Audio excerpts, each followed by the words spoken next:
I didn't know what to do because, you always hear you don't want to be a rat. You don't want to turn on anybody because at that point, you're your own throat in the department. If I give him up for giving me money that he stole from a job, no one will ever work with me again. I'm Ken from the 7-5 documentary, and I'm chatting with Stacks.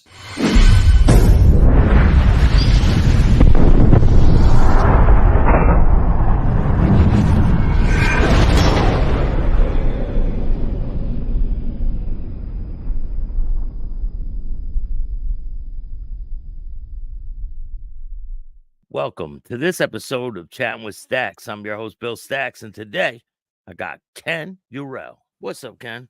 How's it going, Bill? Good to be here. Things are pretty good. They're great. I appreciate you taking the time. Absolutely. Yeah, you have a wild story. A lot of people probably seen you on the 7-5. It was a pretty big hit. The 80s was a different time than now. So, yeah, it was we got a little bit into the mix. So where were you born and raised? I was born and raised in Queens, grew up in Rosedale, like the last territory of Queens before you cross over into Nassau County. Good life, good neighborhood, grew up with a bunch of kids all around, back in the 60s and 70s, and a lot of sports and hanging out in the schoolyard and the park. There's a local park. Pretty straight, decent life. And then ended up joining the police department by the time I was 20 years old. Is that what you wanted to do when you grew up, is be a police officer?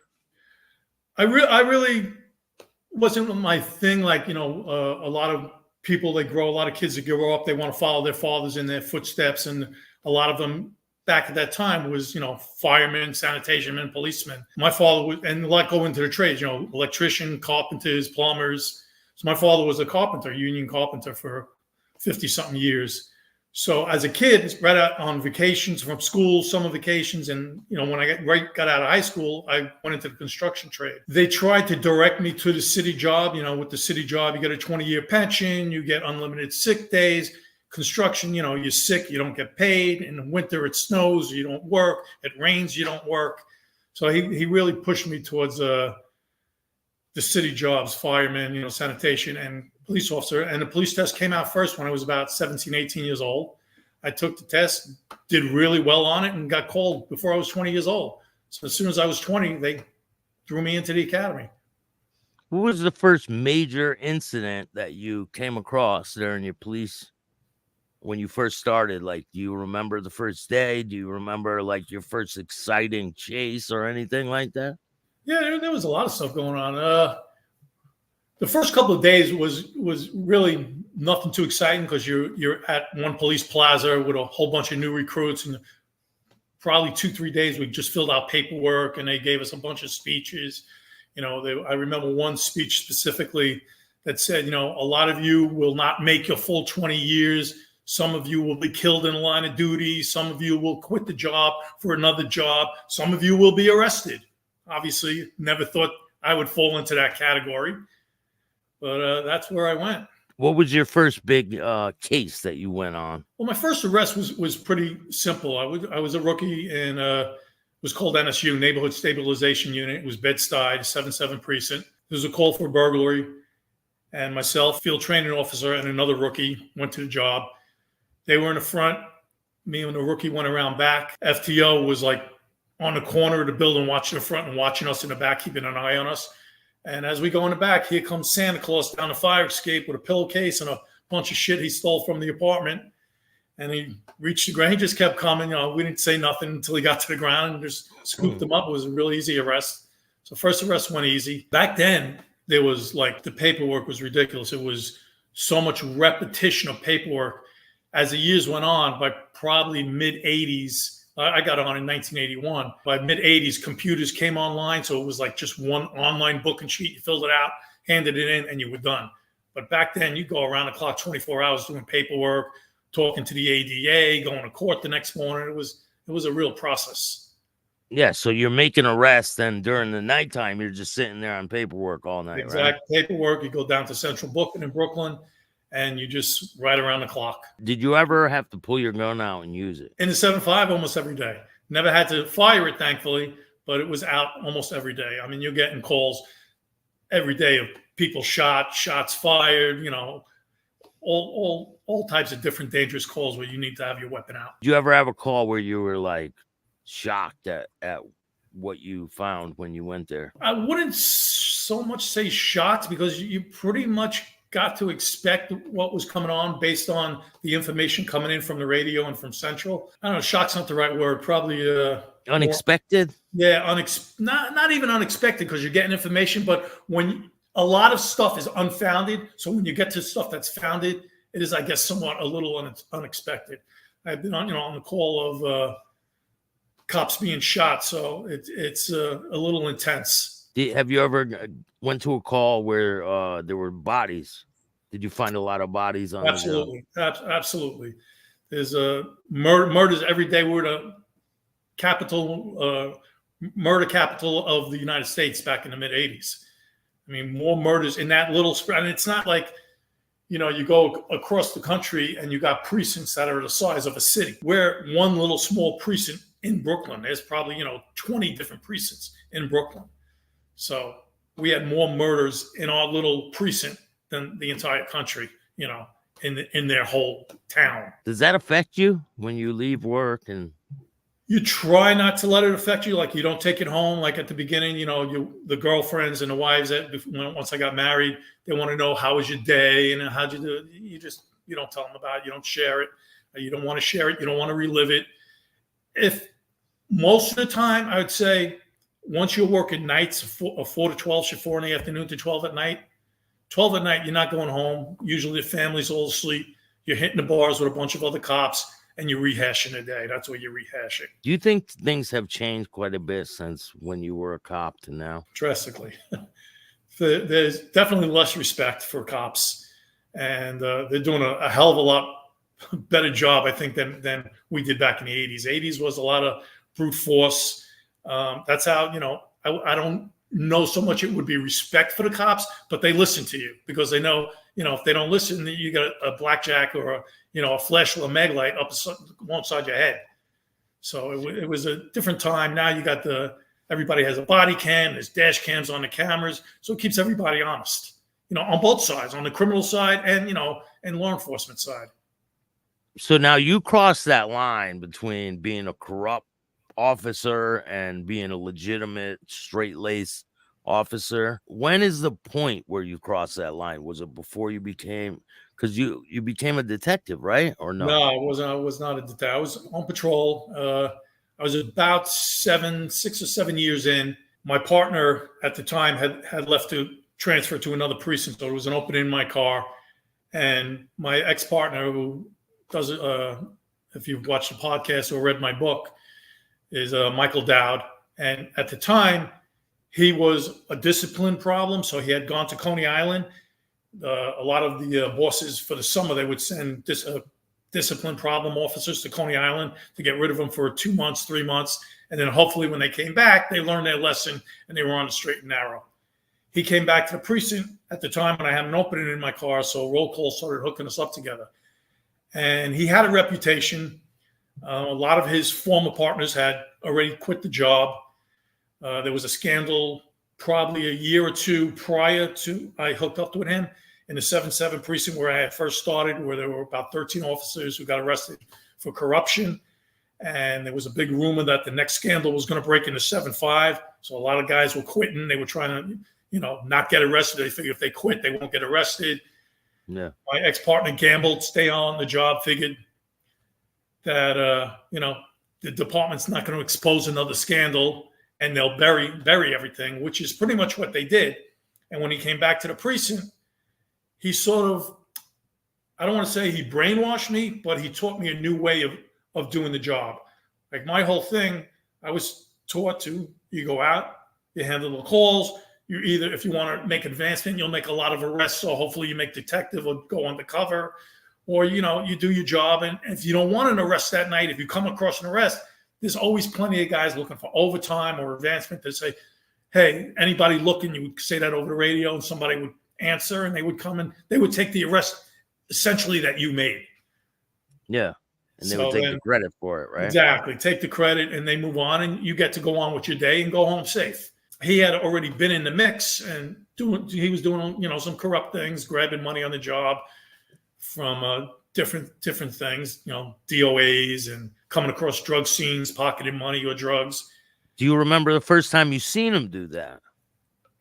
First time I seen him do it, he basically handed me money, and I was a little shocked. I didn't even see him take it on the job. And when we got back in the car to drive away, he handed me the money. And he goes, "Here, this is for you." And I was like stumped. I didn't know how he got it or what it was for. And basically, of course, I find out later on. But at that point, I didn't know what to do because, you always hear you don't want to be a rat. You don't want to turn on anybody because at that point, you're cutting your own throat in the department. If I give him up for giving me money that he stole from a job, no one will ever work with me again. My lockers will be busted open, thrown in the showers. I'll have flat tires every time I go out to the parking lot to my private vehicle. So you don't want to do none of that. So I was a little confused on what to do. I can't give him up, cut my own throat. I can't just turn him in and say he came across it and not involve myself. Yeah. So I got to accept him. I guess I could have said, "No, you keep the money," and kept my mouth quiet. But I was too shocked at the time. I mean, he basically put it right in my hand. How much was it? It was $100. He stole $800 from the job. And when we left, he fished around in his pocket and pulled out a $100 bill and gave it to me. And later on, he claimed he split the money with me, which obviously he didn't. But that's how he broke me in. You get that first $100 bill. What are some of the other things that you've started to know? Because that was the first time you ever noticed any corruption. Right. Was there any other officers? Well, I have noticed corruption before, but I wasn't directly involved. Like I've been on jobs where there's money and cocaine on the scene, and some of it's going missing because it's not all being vouched back at the precinct. So somebody grabbed it somewhere. I know it wasn't me. I know it wasn't the partner I'm with at the time, but it exists. Yeah. And that was the first time that I became involved in it. So from that point on, now I'm guilty as if I took, $100,000 as $100 is the same difference. There's no difference in the eyes of the law. Now I'm a criminal. And now when we go on jobs, now I'm actively looking with him. It's just like open the light switch in my head. Can you walk me through any of the times where you found a lot of money or drugs and you guys took it? Can you walk me through that day? Sure. I'll give you one example. There's a time when I told the story in the documentary. I'm sure my partner did too. They edited it out. I mean, there was probably 400 hours of tape edited down into 90 minutes. So this story wasn't there, but it's in my book. Make sure you go buy his book. I'll put a link for your book. Yeah, definitely. Betrayal in Blue. So this story's in my book. My partner and I are driving around, and a call comes over the radio, shots fired. As you become a veteran officer and you work an area for so long, you'll know calls that are consistent with a location, that it's a normal call, or inconsistent. If it comes up at a location, it shouldn't happen there. So a call comes up, shots fired in an area where normally there's no crime, nothing happening. So we know it's probably a stash house. Somebody went there and robbed the place. We pull up, and it's nowhere near where we are. So we start racing to the scene. And as we come up to the corner, there's a rookie football standing on a corner. I had no idea what was going on. He's just standing there, twiddling his thumbs, twirling his nightstick. And we race past him, probably about halfway down the block, step up to the front door. And at the front door is partially open, and there's a dead body right in the front door. Shot in the head, and we step over him, start clearing the ground floor, make sure nobody's in the apartment, no robbers, no bad guys with guns. And as we're doing that, you hear people from upstairs calling, "Help us, help us, help us." So as we go upstairs, it splits off basically to 3 rooms. At the top of the stairway, there's a room going straight. Then as you make the right, there's a room straight ahead, like a small little bathroom. And then you make almost like a U-turn and go along the landing. There's a bedroom in front of the house. So my partner goes that way, and I go to straight where the people are calling for help. We find out it's 2 other people that were in the apartment, and I clear them. There's no weapons or nothing. Find out they live there. And then I go to see what my partner's doing, and he's in this front bedroom. There's an open safe. He's rifling through the drawers, the dressers. The people that came there, they robbed the stash house. They killed a guy. They grabbed what was in the safe. But as we're rifling the room. He's going through it. And now I'm watching the door because now other cops are showing up on the scene. And under a mattress, there's 2 guns. In the drawer, there's 2 ounces of heroin we grab. And he puts the 2 ounces of heroin in a paper lunch bag. And other cops, an anti-crime cop, is coming to the scene. And he wants to like come into the doorway. And I close the door in his face. I go, we got this room. There's some people in the back room, some civilians. Go, check on them. So as he goes to check on them, we're finished rifling the room. And now we're coming out of the room, going back to the top of the stairway. Here comes a sergeant walking up the steps. And sergeants, it's weird because they basically don't care what's going on at the scene. They don't give a shit anyone's shot. They don't care about, arrests being made or somebody injured. All they want for you to finish up with what you're doing and go out and handle more jobs. So he comes back and he's like, what are you guys doing here? I was like, we're leaving, boss. We're going out to handle more jobs. He's like, good, because radio's holding 10 jobs. So he didn't give a shit. So as we're coming around, there's a garbage pail, like an outside garbage pail at the top of the stairway. And it's filled with garbage. So Dowd's got 2 ounces of heroin in a brown paper bag, and the boss is coming up the stairs. So he places the heroin, the garbage bag, on top of the garbage, the lunch bag on top of the garbage. And we circle around, and as we're passing the boss is against the wall, and we're coming down against the banister. Dowd reaches back over the banister, grabs the lunch bag with 2 ounces of heroin, and out the door we go. So he was a slick guy, Dowd. He could sell ice to an Eskimo. He was very smooth. I mean, again, he was doing it for so long, it was just almost like second nature to him to do that. It was all in one smooth move. Put the bag down, turn, reach back over, take the bag, and continue on his way. And, then we get out in the car, and I'm like, dude, what the fuck is wrong with you? The boss is right there. And he's like, he don't give a shit. He was happy you told him we're going to go pick up more jobs. And then we leave the scene. We go to an intermediate that we have in the neighborhood that we know is a drug dealer. Tell him to find someone who's a heroin dealer and put the heroin out on the street. And then the money comes back to us. How much money did you guys get out of that one? For that, it was small because it was drips and drabs, and we didn't even really know too much about heroin. So the guy came back and told us, they were getting sick off it, so I really couldn't sell it.